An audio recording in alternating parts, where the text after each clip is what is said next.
دنیا کی زندگی ہمارے لیے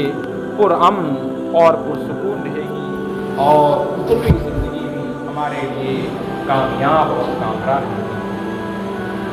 اللہ کے نبی صلی اللہ علیہ وسلم نے فرمایا، اللہ تبارک و تعالی قرآن مجید کے اندر ارشاد فرماتا ہے کہ جو شخص دنیا میں رہ کر کے آخرت کے لیے کوششیں کرتا ہے، آخرت کو بنانے کی فکر رہتی ہے، عذاب النار، جہنم کے عذاب سے، قبر کے عذاب سے اور محشر کی ہولناکیوں سے وہ ڈرتا ہے، تو اللہ رب العالمین اس کو وہاں کامیاب کرے گا۔ من کان یرید حرث الآخرۃ نزد لہ فی حرثہ، جو شخص آخرت کی زندگی کا طالب ہوگا، آخرت کے لیے کوششیں کرتا رہے گا، تو ہم اس کی کوششوں کو اور بڑھا دیں گے، اس کے لیے عبادت کے راستے اور آسان کر دیں گے۔ اور یہ بھی جان لیں، دنیا اللہ رب العالمین اپنے بندوں کی چاہت کے مطابق ہی دیتا ہے۔ اگر ہم دنیا کے لیے تغوض کریں، دنیا کے لیے کوششیں کریں، اپنے آرام اور چین اور سکون کو حرام کر دیں، نہ دن کو دن سمجھیں نہ رات کو رات سمجھیں، 24 گھنٹہ ہم مال و دولت کے پیچھے لگے رہیں، تو اللہ رب العالمین ہماری چاہت کے مطابق اور ہماری خواہش کے مطابق نہیں دے سکتا ہے۔ لیکن ہم اگر اتنی کوشش آخرت کو بنانے کے لیے کر دیں، آخرت کو سنوارنے کے لیے کر دیں، تو اللہ رب العالمین ہماری کوشش اور کاوش سے کہیں زیادہ ہمیں اجر اور ثواب دے گا اور ہمارے لیے راستے کھول دے گا۔ اس دنیا کی کوئی حیثیت نہیں ہے، کوئی اوقات ہی نہیں ہے۔ میرے رسول صلی اللہ علیہ وسلم کا گزر، ایک مرتبہ بکری کا ایک بچہ تھا، مردہ تھا اور پڑا ہوا زمین پر پڑا ہوا تھا۔ اللہ کے رسول صلی اللہ علیہ وسلم گزرے اس مرے ہوئے بکری کے بچے کے سامنے سے، صحابہ کرام رضوان اللہ علیہم اجمعین سے کہا، کیا تم میں سے کوئی اس کو چند درہموں میں، چند پیسوں میں خریدنا پسند کرے گا؟ اللہ کے نبی صلی اللہ علیہ وسلم نے جب صحابہ کرام سے یہ پوچھا تو صحابہ نے کہا، اللہ کے رسول صلی اللہ علیہ وسلم ہم میں سے کوئی بھی شخص اس کو خریدنا پسند نہیں کرے گا۔ کہا، میرے صحابہ، جس طرح سے یہ بکری کا مردہ بچہ تمہاری نگاہ میں بے وقات، بے حقیقت، بے حیثیت ہے، اس سے کہیں زیادہ دنیا اللہ کی نگاہ میں بے وقات اور بے حیثیت ہے۔ تو اس دنیا کو ہمیں ہمیشگی کی زندگی سمجھ کر کے نہیں رہنا چاہیے۔ ہم دنیا کمائیں، لیکن دنیا کماتے وقت ہمیں آخرت کی فکر ہونی چاہیے، ہمیں جہنم کے عذاب کی فکر ہونی چاہیے، ہمیں عذاب قبر کی فکر ہونی چاہیے۔ جب ہمارے اندر یہ ساری چیزیں ہوں گی، ہماری دنیا کی بھی زندگی کامیاب ہوگی اور اخروی زندگی بھی کامیاب اور کامیاب ہوگی۔ اسی لیے اللہ کے نبی صلی اللہ علیہ وسلم نے جب صحابہ کرام سے پوچھا تھا کہ تم لوگ اپنی موت کو کتنا دور سمجھتے ہو، صحابہ نے کہا، اللہ کے رسول صلی اللہ علیہ وسلم جب ہم ظہر کی نماز پڑھ لیتے ہیں تو ہم یہ امید نہیں رکھتے ہیں کہ ہم عصر کی نماز پڑھ لیں گے۔ اللہ کے رسول صلی اللہ علیہ وسلم نے کہا، میرے صحابہ، تم نے موت کو تو بہت دور سمجھ لیا ہے، تم موت کو اتنا قریب سمجھو کہ جب تم نماز پڑھنے کے لیے آؤ اور جب سلام داہنے طرف پھیرو تو بائیں طرف پھیرنے کی امید نہ رکھو۔ کتنا فاصلہ رہتا ہے، ایک طرف سلام اور دوسری طرف سلام دینا۔ اللہ کے رسول صلی اللہ علیہ وسلم نے فرمایا کہ تم موت کو اتنا قریب سمجھو، لیکن آج آدمی دنیا کمانے میں اس قدر مصروف ہے، حلال اور حرام کی تمیز کو اس قدر بھول چکا ہے کہ جیسے اس کو مرنا ہی نہیں ہے، جیسے اس کو قبر میں جانا ہی نہیں ہے، جیسے اس کو اللہ کے سامنے حساب اور کتاب دینا ہی نہیں ہے۔ میرے بھائیو، ہم مسلمان ہیں، ہم کلمہ توحید اور کلمہ شہادت کا اقرار اور اعتراف کرتے ہیں، اور اگر ہمارا ایمان اور عقیدہ اور بھروسہ یہ ہے کہ اللہ کے سوا کوئی معبود حقیقی نہیں اور محمد صلی اللہ علیہ وسلم اللہ کے بندے اور اس کے رسول ہیں، تو سب سے پہلا جو فریضہ، جو ذمہ داری اللہ کے رسول صلی اللہ علیہ وسلم نے اپنی امت کے لوگوں کو دیا تھا، وہ نماز کا تھا۔ پیارے رسول صلی اللہ علیہ وسلم کے اوپر بہت سارے احکام، جتنے بھی احکام اللہ رب العالمین نے نازل کیے، سب دنیا کے اندر کیے، لیکن نماز کو اللہ کے رسول صلی اللہ علیہ وسلم کے اوپر جب فرض اللہ تعالیٰ کرنا چاہا تو اپنے پاس بلا کر کے اور وہاں پر آپ کو تحفے کے طور پہ دیا تھا. اور اس نماز سے پیارے رسول صلی اللہ علیہ وسلم کی اتنی انسیت تھی, اتنی محبت تھی کہ جب آپ کو بے چینی ہوتی تھی, بے قراری لاحق ہوتی تھی اور پریشانی کے عالم میں ہو جاتے تھے, تو حضرت بلال رضی اللہ تعالیٰ عنہ سے کہتے تھے, ارشنا یا بلال, اے بلال اذان کہو اور نماز کے ذریعے سے میں آرام پاؤں گا, مجھے راحت ملے گی. تو کہنے کا مطلب یہ ہے کہ پیارے رسول صلی اللہ علیہ وسلم نے اس نماز میں اپنی آنکھوں کی ٹھنڈک کرا دیا. قرۃ عینی فی الصلاۃ, کہ میرے آنکھوں کو جو سرور اور جو سکون ملتا ہے اسی نماز کے اندر ملتا ہے. اور اس نماز کی اہمیت اور اس کی عظمت کا اندازہ ایسے لگائیں کہ پیارے رسول صلی اللہ علیہ وسلم مرض الموت کے عالم میں آپ کی روح نکلنے والی تھی اور اللہ کے رسول صلی اللہ علیہ وسلم اپنی امت کو اور اپنی ملت کو, اپنی قوم کے لوگوں کو نصیحت کر رہے ہیں, تلقین کر رہے ہیں, وصیت کر رہے ہیں, الصلاۃ الصلاۃ وما ملکت ایمانکم. آدمی مرض الموت میں جب آ جاتا ہے تو اہم چیزوں کی طرف وصیت کرتا ہے جو اس کے نزدیک سب سے اہم ہوتی ہے. اللہ کے رسول صلی اللہ علیہ وسلم نے کہا تھا, میری امت کے لوگوں, نماز کی حفاظت کرنا, نماز کی حفاظت کرنا اور اپنے غلاموں اور نوکروں کے ساتھ اچھا سلوک کرنا, ان کے ساتھ ظلم اور زیادتی نہیں کرنا. اور جب آدمی نماز پڑھتا ہے, نماز کا پابند ہو جاتا ہے اور اسے دنیاوی سکون ملتا ہے اور آخرت میں وہ کامیاب اور کامرا ہوتا ہے. اس نماز کا اتنا بڑا فائدہ ہے, اللہ کے نبی صلی اللہ علیہ وسلم فرماتے ہیں, ارأیتم لو ان نہرا بباب احدکم یغتسل فیہ کل یوم 5 مرات. میرے صحابہ, تمہارا کیا خیال ہے اگر کسی کے گھر کے کنارے نہر بہ رہی ہو, دریا بہ رہا ہو, سمندر بہ رہا ہو اور اس کے اندر روزانہ 5 مرتبہ نہائے, هل یبقى من درنہ, کیا اس کے جسم پر میل کچیل باقی رہے گا, کیا اس کے جسم پر کچھ گندگی رہے گی؟ صحابہ کرام رضوان اللہ علیہم اجمعین نے کہا تھا, لا یبقى من درنہ, اللہ کے رسول ایسے شخص کے اوپر ذرہ برابر میل کچیل نہیں رہے گا. پیارے رسول صلی اللہ علیہ وسلم نے کہا, فَكَذَلِكَ مَثَلُ الصَّلَوَاتِ الْخَمْسِ يَمْحُو اللَّهُ بِهِنَّ الْخَطَايَا. یہی مثال 5 وقت کی نمازوں کی ہے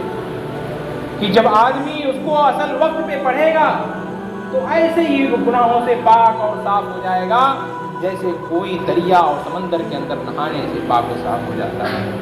اس لیے پیارے بھائیو, انسان ہیں, ہم بشر ہیں, ہم سے دن رات گناہیں اور خطائیں ہوتی رہتی ہیں. اس لیے ہم توبہ استغفار کریں, گناہوں سے معافی مانگیں, اللہ سے لو لگائیں اور اللہ کے گھر میں آ کر کے اللہ کی عبادت کریں. اگر ہم نے اس مقصد کو نہیں پہچانا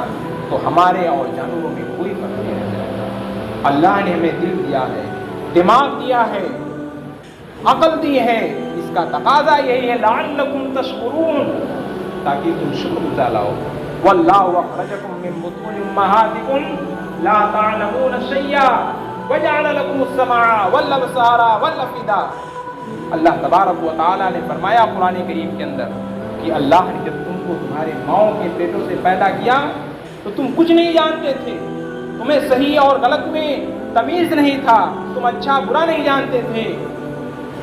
لیکن اللہ تعالیٰ نے وجعل لکم السمع, اللہ نے تمہیں کان دیا, آنکھ دیا, دل دیا, دماغ دیا. اس کا تقاضا یہی ہے کہ تم اس کا شکر گزار ہو. اور شکر کا مطلب کیا ہوتا ہے کہ ہم اپنے جسم کی ایک ایک اعضاء کو, ایک ایک حصے کو اللہ کی اطاعت میں, اللہ کی فرما برداری میں اور اس کی پیروی میں گزارے. پیارے رسول صلی اللہ علیہ وسلم کتنا شکر گزار تھے اللہ کی. اما عائشہ رضی اللہ تعالیٰ عنہ بیان کرتی ہیں کہ پیارے رسول صلی اللہ علیہ وسلم جب رات میں قیام اللیل کرتے تھے, تہجد کی نماز پڑھتے تھے, تو اتنا لمبا لمبا قیام کرتے تھے, بڑی بڑی صورتیں پڑھتے تھے کہ آپ کے قدم میں ورم اور سوجن آ جاتا تھا. اور اما عائشہ رضی اللہ تعالیٰ عنہ نے پیارے رسول صلی اللہ علیہ وسلم سے پوچھا کہ آپ کو اتنا زیادہ عبادت کرنے کی کیا ضرورت ہے جب اللہ نے آپ کے اگلے پچھلے تمام گناہوں کو معاف کر دیا ہے؟ تو حضرت اللہ کے رسول صلی اللہ علیہ وسلم نے کہا, افلا اکون عبدا شکورا, اے عائشہ کیا میں اللہ کا شکر گزار بننا نہ بن جاؤں؟